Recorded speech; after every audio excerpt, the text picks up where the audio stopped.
gitu aja gitu. Tapi tubuhnya tuh jadi sehat, ini pentingnya. Makanya perhatikan ya, yang paling penting dalam diri kita jangan sibuk mempercantik fisik kan.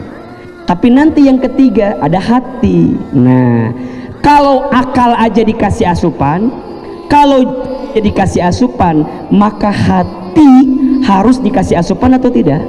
Harus. Kenapa? Karena hati ini mengendalikan semuanya. Punten ya, hati sakit ngadadak tah jadi cangkeng, sakit badan ya nggak? Hati sakit jerawat, betul nggak? Ngaruh nggak? Hati sakit stroke ringan bisa, hati sakit sesak nafas. Jadi hati itu menentukan. Ini sesuai dengan yang Nabi sampaikan. Apa kata Nabi? Di dalam tubuh manusia ada segumpal daging, yang jika segumpal daging ini baik, baik semuanya. Dan jika segumpal daging ini buruk, maka buruk semuanya. Apa itu? Ala wahiyal qalb. Itu namanya hati. Dalam bahasa Arab, hati disebut qalbu. Catat, jangan sampai salah. Bukan kalbu, tapi qalbu.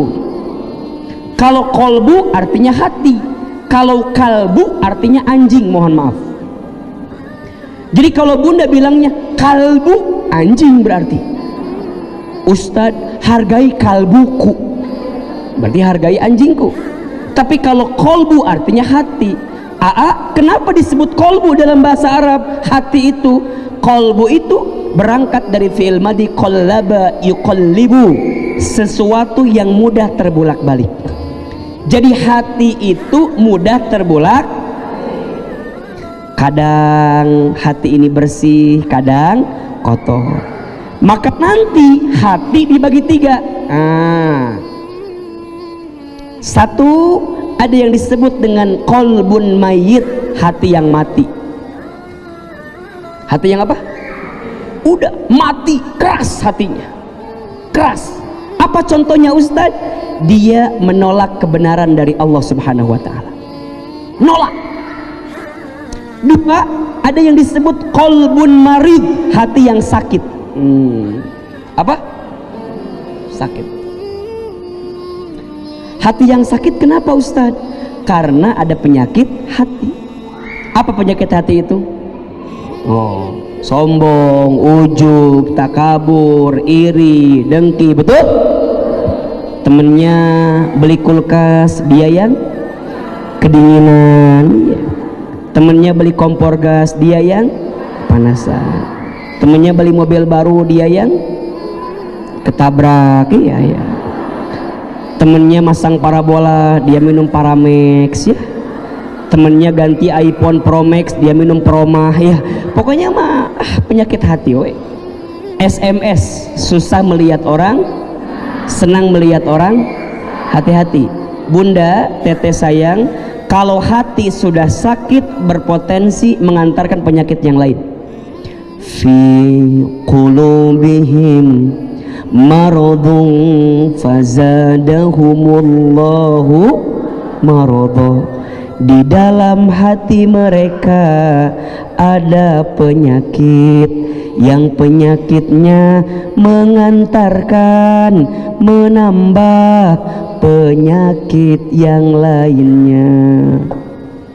Makanya bunda catat, kalau benci jangan benci berlebihan, kalau marah jangan marah berlebihan, kalau kesel jangan kesel, malah kalau bisa mah jangan marah, jangan kesel. Tapi kan kita manusia, kadang-kadang ada keselnya, betul nggak?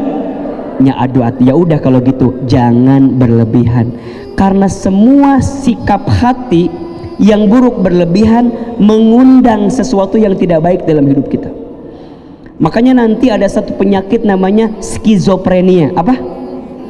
Skizofrenia itu kira-kira beginilah, penyakit yang datang karena kegelisahan yang berlebihan di hati sehingga mengundang was-was. Dan ingat, was-was itu pasti dibisikin sama siapa? Syaitan, berangkat dari jin.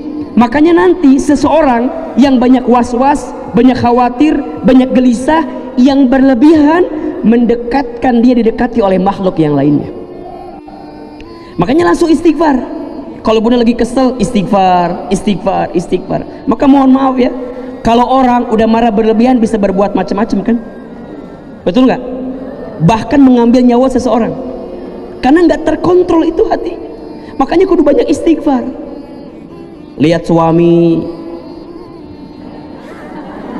iya benar, kemudian kesel, ya Allah kesel. Lihat, ingat, kalau bunda kesel ingat lihat suami, ingat Ustadz Hilman. Set, astagfirullah, tahan.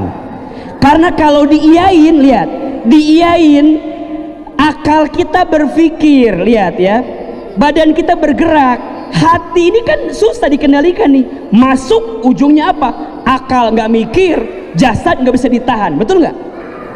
Lempar apa? Handphone, padahal belum lunas. Jangan lunas, baru inget setelah belum lunasnya. Jadi dikit-dikit ulah ngambek, jangan marah, tahan, dengerin dulu, lihat dulu. Jelas? Kalau begitu nanti masuk kategori hati yang sakit. Nah, sakit itu dibagi 3. Nanti ada hati yang tersakiti, ada hati yang disakiti, ada hati yang berpenyakit. Apa? Tersakiti, disakiti, berpenyakit. Apa bedanya? Coba, sama atau beda? Beda. Di mana bedanya? Di situ ya. BTW. Ulah, apanya bedanya? Asa bedanya, ada asa beda. B cepet di situ. Apa? AA bedanya apa? Kalau tersakiti artinya hati yang sakit karena diri sendiri.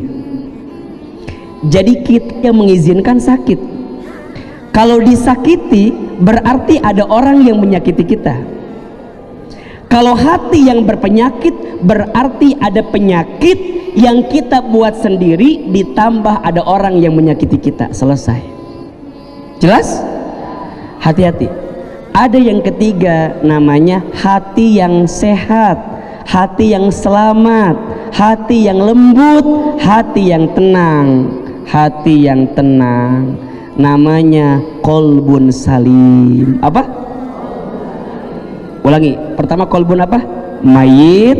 Yang kedua marid. Yang ketiga salim. Bunda sayang, saat kita kembali kepada Allah, akal kita berhenti, jasad kita dikubur, yang kembali apa?